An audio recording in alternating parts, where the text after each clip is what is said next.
결혼을 안 하신 분들은 잘 모르시겠지만 우리가 아이들을 키우다 보면요 재미난 것을 발견할 수가 있습니다. 그런데 신기하게요 아이들이요 모두가 서로 다른 것을 볼 수가 있습니다.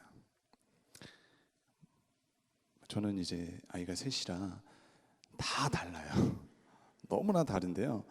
그런데 이 아이들이 또 노는 것도 또 좋아하는 것도 다 달라요. 노는 거는 뭐 다 좋아하고요.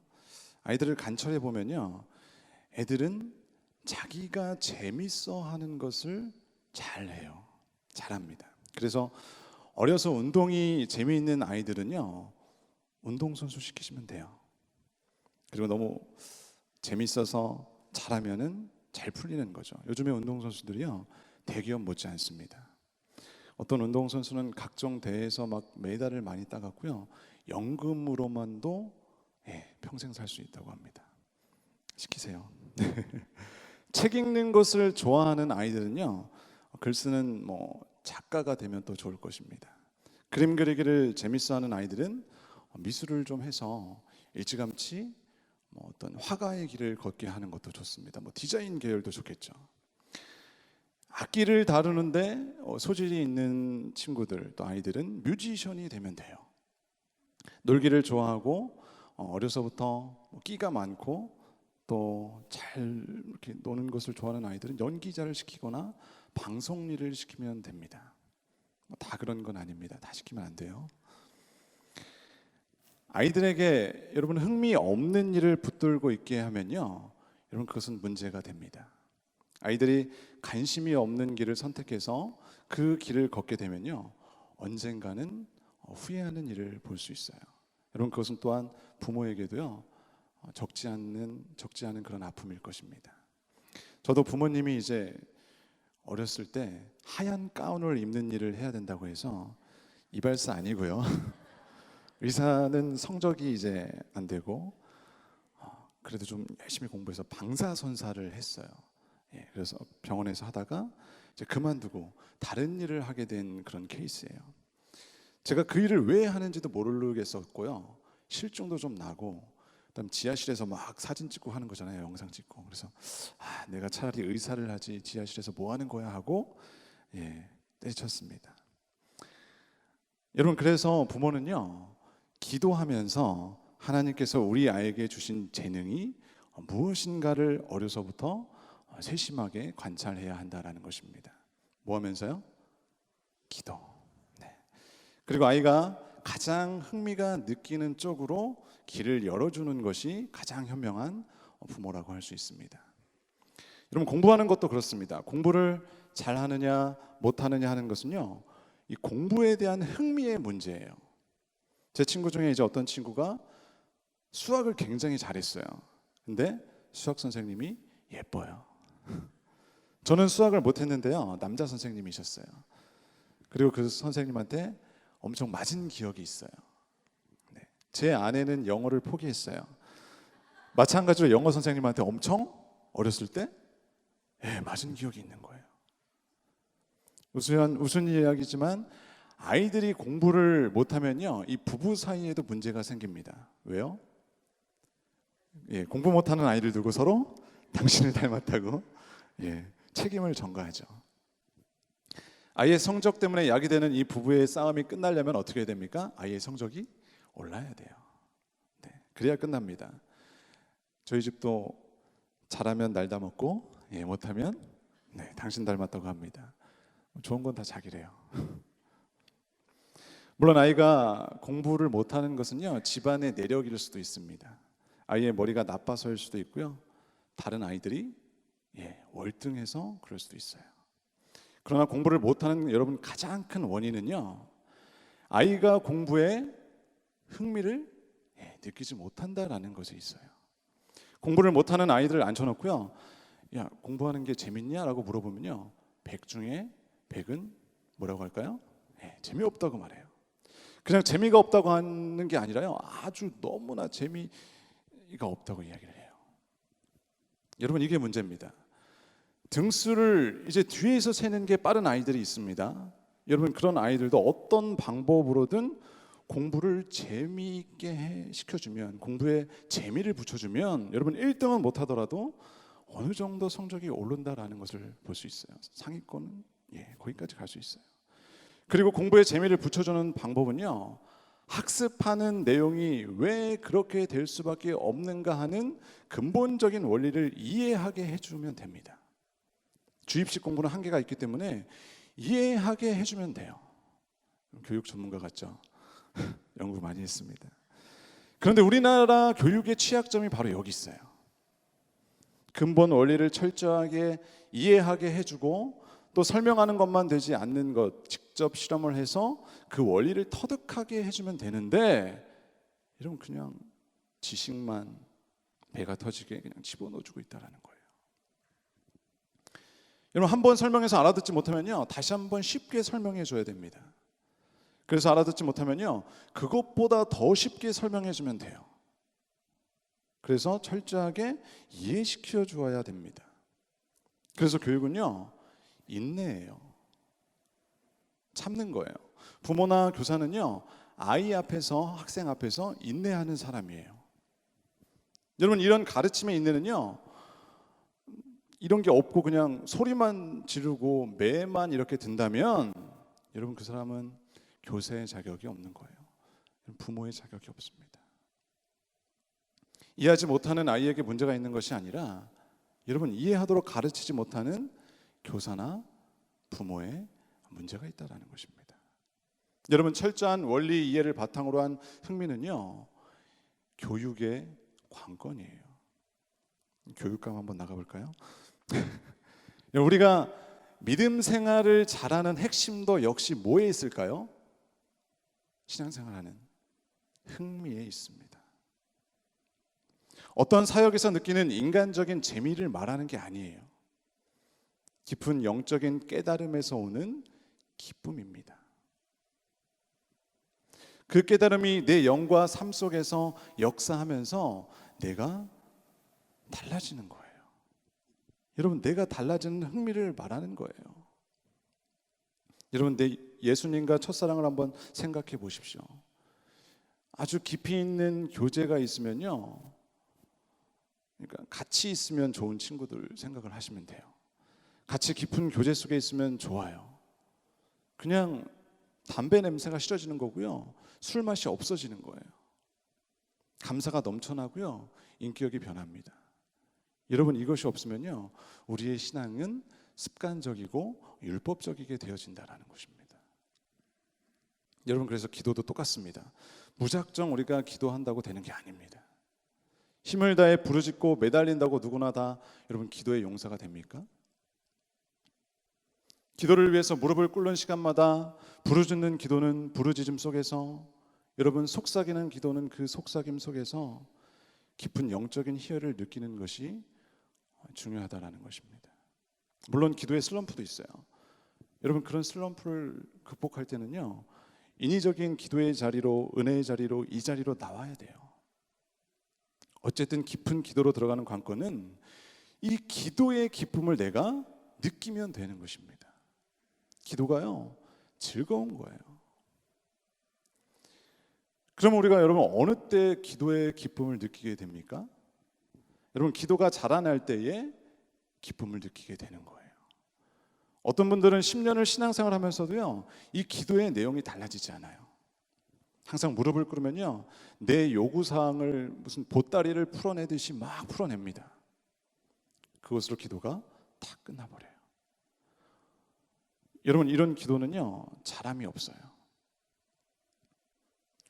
뜨거울 때는 부르짖기만 하지만 여러분 그때뿐이라는 것이죠. 그래서 저는 이제 신앙의 선배나 기도의 선배들에게 이런 말을 들은 게 기억이 납니다.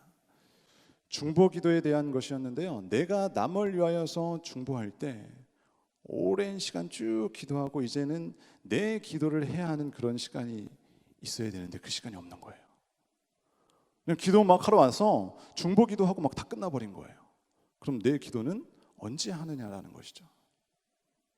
나의 문제, 먹고 사는 거, 힘든 거, 바라는 거, 여러분 그거 안 해도요, 주님이 다 아시고 하나하나 개입하시고 간섭하시고 해결하기 시작하신다는 거예요.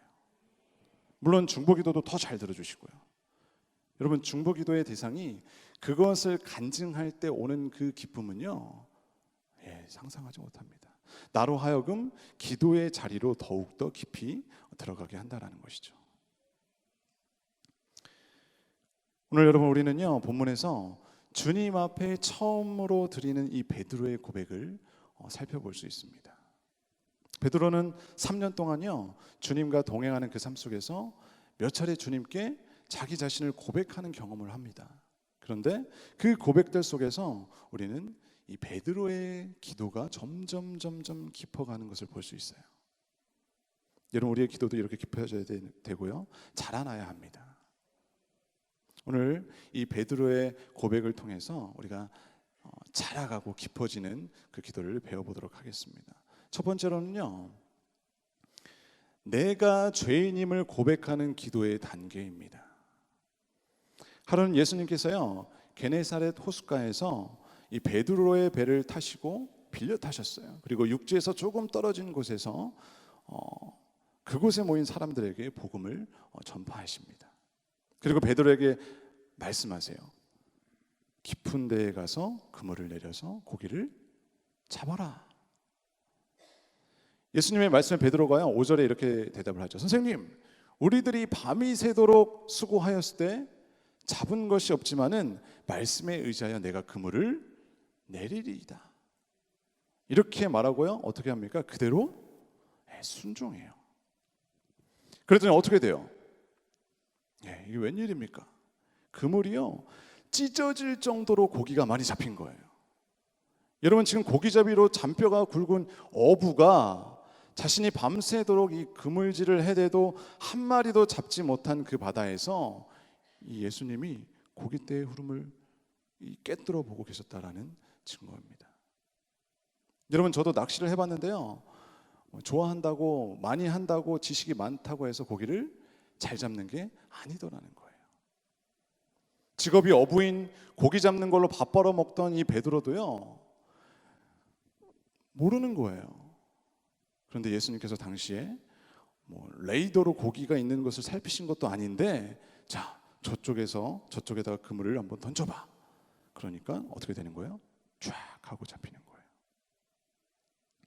여러분, 이럴 때 저라면, 여러분이라면 주님 앞에 어떤 말씀을 드렸을까요? 제가 한번 생각해 봤어요. 선생님, 어떻게 이렇게, 저는 사실 고기를 좀 많이 잡아서 좀 더 많은 돈을 버는 게 제 소원입니다.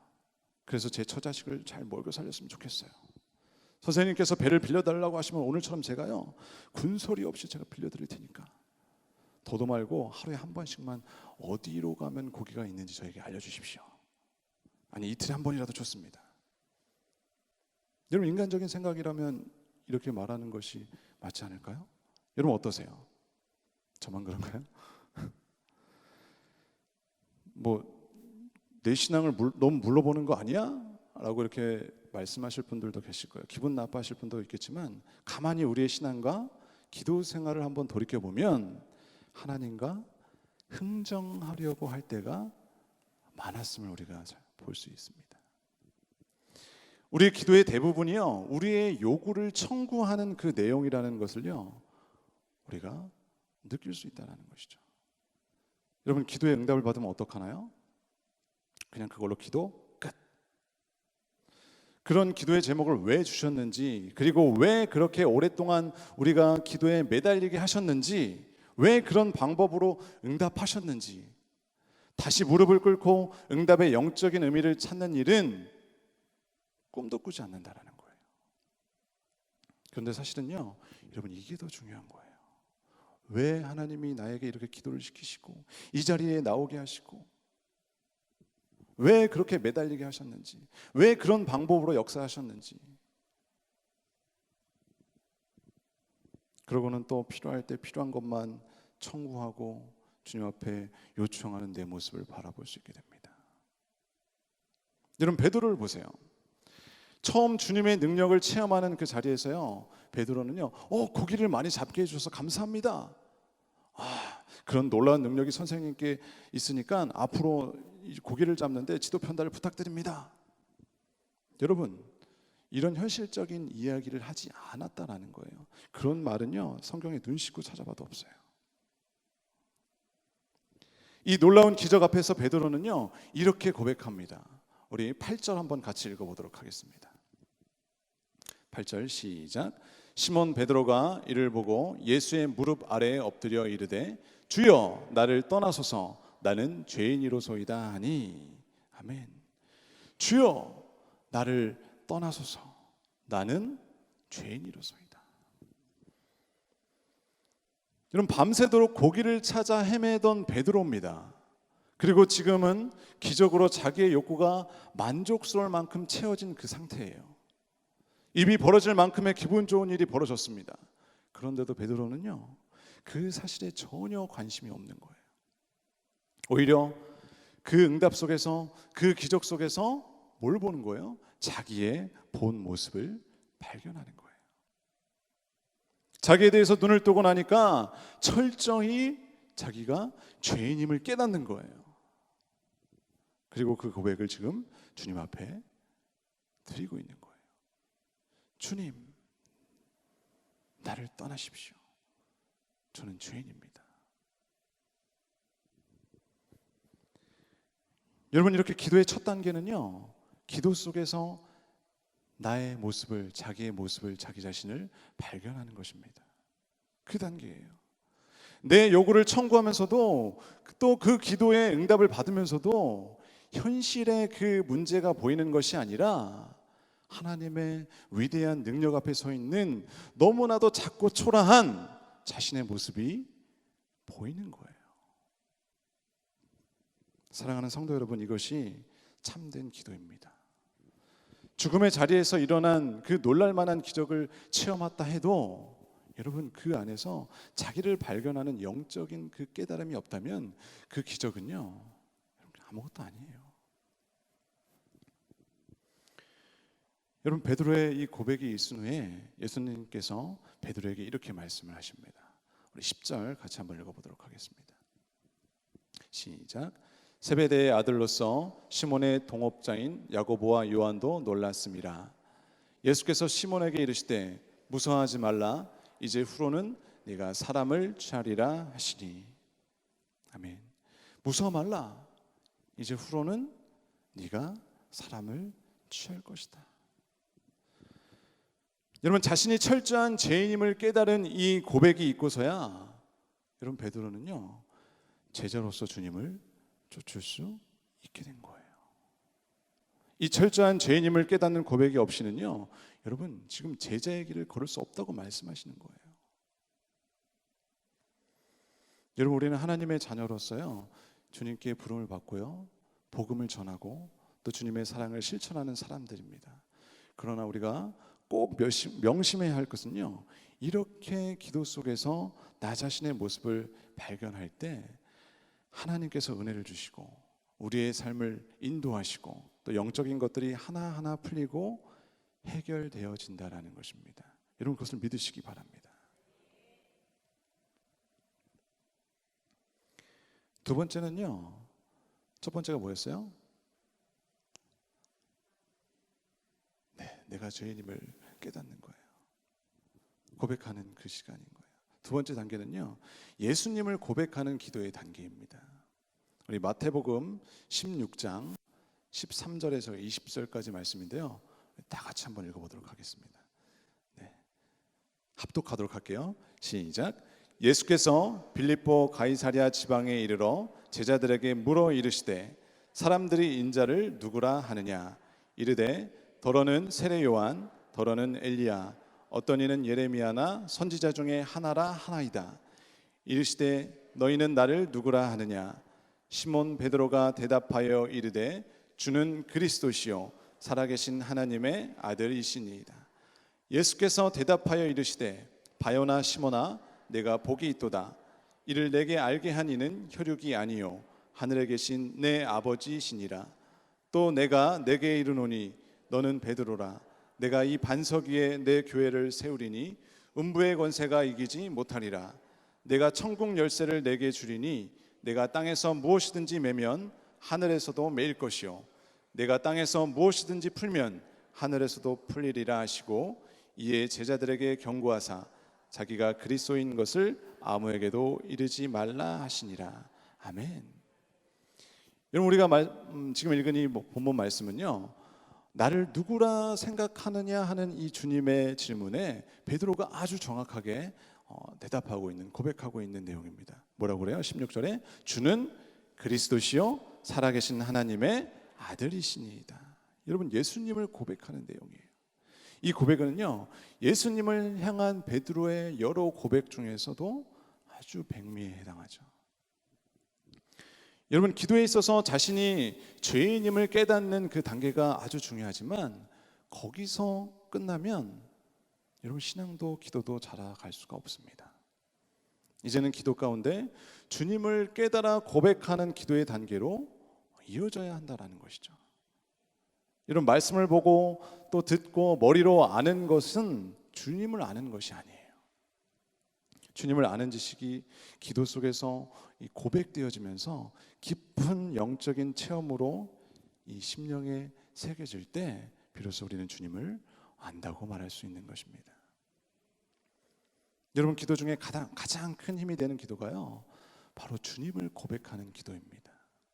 여러분, 다윗의 시를 읽어보면요, 얼마나 많은 하나님을 향한 고백이 이어지는지 모릅니다. 주는 나의 목자시고요, 방패시고요, 요새시고요, 나의 피할 바위시고요, 나의 구원자시고요, 빛이시고요, 생명의 능력이시고요, 힘이라고 끝없이 고백하고 있어요. 여러분, 하나님을 향한 이 고백들이요, 다윗의 삶 속에서 그대로의 현실이 되었다라는 것을 기억하시기 바랍니다. 주님을 향한 깊은 고백은 그대로의 현실이 되어진다는 거예요. 내가 당한 어려움을 해결해 달라고 울고불고 매달리는 기도도 필요하지만 여러분, 주님은 나의 방패시고요, 나의 능력이신 것을 고백하는 그 힘 있는 기도를 여러분, 내 영혼에 한번 울리게 고백해 보세요. 여러분, 그 고백이요, 그대로 어려움을 이기는 능력이 되어진다는 거예요. 여러분, 그것뿐입니까? 우리의 고백하는 대로 주님이 역사하시기 시작합니다. 주님을 고백하는 그 기도에 영혼을 담아 보시길 바라요. 그 능력이 여러분 어떠한지 체험하게 될 줄 믿습니다. 여러분, 그것을 체험하는 저와 여러분이 되시기를 주님의 이름으로 축원합니다. 세 번째로요, 사랑을 고백하는 그 기도의 단계가 있습니다. 또 요한복음 제가 읽어드릴게요. 시몬 베드로에게 이르시되 요한의 아들 시몬아, 네가 이 사람들보다 나를 더 사랑하냐 하시니 이르되 주님 그러하나이다. 내가 주님을 사랑하는 줄 주님께서 아시나이다. 이르시되 내 양을 먹이라 하시고, 또 두 번째 이르시되 요한의 아들 시몬아, 네가 나를 사랑하느냐 하시니 이르되 주님 그러하나이다. 내가 주님을 사랑하는 줄 주님께서 아시나이다. 이르시되 내 양을 치라. 세 번째, 네가 나를 사랑하느냐 하심으로 베드로가 근심하여 이르되 주님 모든 것을 아시오매 내가 주님을 사랑하는 줄 주님께서 아시나이다. 예수님께서 이르시되 내 양을 먹이라. 여러분, 이 말씀은요, 예수님께서 십자가에서 죽음을 겪으시고 부활하신 후에 디베랴 바닷가에서 베드로와 만나시는, 대면하시는 장면입니다. 베드로가 감히 얼굴을 들어서 예수님을 바라볼 수가 지금 없는 거예요. 왜요? 내가 죽음을 각오하고 주님을 떠나지 않겠습니다, 주님을 부인하지 않겠습니다 라고 결단을 했는데, 여러분, 그것을 저버리고 너무나 무기력하게 주님을 부인하고 말았기 때문에 그래요. 주님 앞에 아무 말씀도 드릴 것이 없는 이 베드로에게 주님이 세 차례에 걸쳐서 베드로에게 그 마음을 물으세요. 요한의 아들 시몬아, 네가 이 사람들보다 나를 더 사랑하느냐? 요한의 아들 시몬아, 네가 나를 사랑하느냐? 요한의 아들 시몬아, 네가 나를 사랑하느냐라고 말씀하세요. 주님이 베드로와 이 맞대면하는 마지막 순간에 뭘 묻고 계시는 거냐면 사랑을 지금 묻고 계신 거예요. 여러분, 주님과의 대화는요, 이제 사랑이 주제가 되어야 한다는 겁니다. 기도의 마지막 단계는요, 주님을 향한 사랑의 고백입니다. 주님과 사랑을 속삭이는 우리가 이 깊은 맛을 알 때 우리는 비로소 기도가 어떤 것인지 알게 된다는 거예요. 주님께서 우리에게 사랑을 물으실 때는요, 이미 주님께서 나를 사랑하신다는 그 고백이 그 안에 담겨 있다는 것입니다. 여러분, 왜 예수님께서 베드로에게 3차례나 사랑을 물으셨을까요? 베드로가 과연 자신을 사랑하는지를 확실히 알고 싶으셔서 물으셨을까요? 여러분, 그러나 주님은요, 이 제자의 마음도 헤아리시지 못할 정도의 그런 무능하신 분이 아니세요. 왜 같은 질문을 3번씩이나 반복하셨냐면, 여러분, 이것은 사실은요, 베드로에게 사랑을 물으신 것이 아니라 주님께서 베드로에게 사랑을 고백하신 거예요. 몇 차례나? 네, 3차례나요. 왜 3차례입니까? 베드로가 몇 번 부인했어요? 3번이나 예수님을 부인했기 때문에 그래요. 예수님은 지금 베드로가 3번 자신을 부인했던 그 장면을 떠올리고 계신 거예요. 예수님의 질문에 베드로에 향한 이런 사랑의 고백이요, 깔려 있는 겁니다. 사랑하는 베드로야, 네가 안나스의 집들에서 3차례나 나를 모른다고 부인할 때마다 나는 멀찍이서 네 모습을 지켜보면서 나는 그래도 너를 사랑한다라고 이야기했단다. 네가 그때 나를 모른다고 부인한 것은 진심이 아닌 걸 난 알고 있어. 베드로야, 난 너를 사랑한다. 너도 나를 사랑하는 것이 확실하지?